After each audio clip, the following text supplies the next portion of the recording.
দু একদিন ধরে অনলাইনে একটা নিউজ দেখছি যে ঘুরে বেড়াচ্ছে যে কারিনা কাইসার নামে একটা মেয়ে নাকি মারা গেছে। তো এখন আমার কথা হচ্ছে যে মেয়েটা খারাপ কি ভালো এগুলো দেখার বিষয় না। দেখেন, নেগেটিভ বিষয়গুলো আমরা স্কিপ করব, পজিটিভ বিষয়গুলো নিয়ে কথা বলি।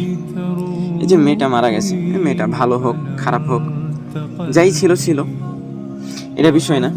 এখন কথা হচ্ছে যে মেয়েটা মারা গেছে, আপনারা ওই মেয়ের ছবিগুলা ভিডিওগুলা আপনারা করছেন, পোস্ট করতেছেন, শেয়ার করতেছেন।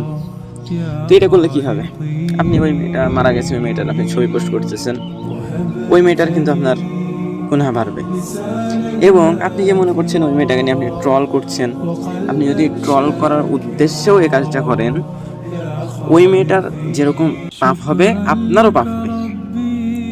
ওই মেয়েটা এ কাজ করেছে, ওই মেয়েটাকে পরপুরুষ দেখছে, ওই মেয়েটার যেমন আপনার পাপ হচ্ছে, আপনি আবার সেটাকে শেয়ার করছেন, আপনারও সেম, আপনারও পাপ হবে।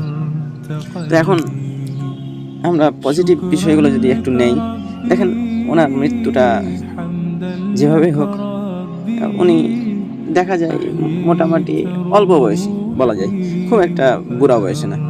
তো এটা আমাদের তরুণ তরুণীর জন্য একটা রিমাইন্ডার, যেমন ধরেন মৃত্যু যে কোনো সময় আসতে পারে।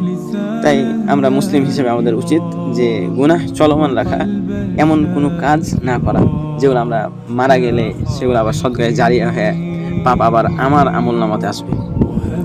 এবং স্পেশালি মুসলিম বোনেরা যারা না জেনে বুঝে আপনারা সোশ্যাল মিডিয়ায় গান বাজনা, তারপরে বেপর্দা ছবি, তারপরে যে কোনো বিষয় আপনারা শেয়ার করছেন, যে এসব প্রত্যেকটা জিনিস কিন্তু আপনার পাপের কাজ।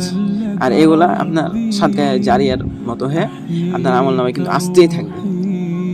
আর মারাকুল মাউত তো আপনাকে বলে আসবে না যে আপনি এখন বুঝতে পারছেন যে এখন আপনি মারা যাবেন। আপনার অনলাইনে যত ছবি টবি আছে, ভিডিও আছে, গান আছে, সব কিছু আপনি ডিলিট করে দিলেন। আর ডিলিট করলেই বাকি, আপনি যখন সেটা পোস্ট করছেন, মানুষ শেয়ার করছে, তখন তো আপনার পাপ হচ্ছে।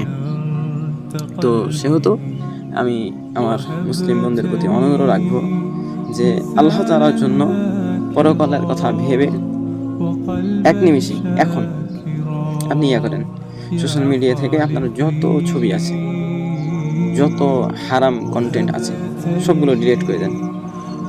এটা আমার কোনো লাভ নেই, আপনার লাভ। আর যদি আপনি না করেন তাহলে ভালো, আপনি আর ফল ভোগ করবেন ভবিষ্যতে।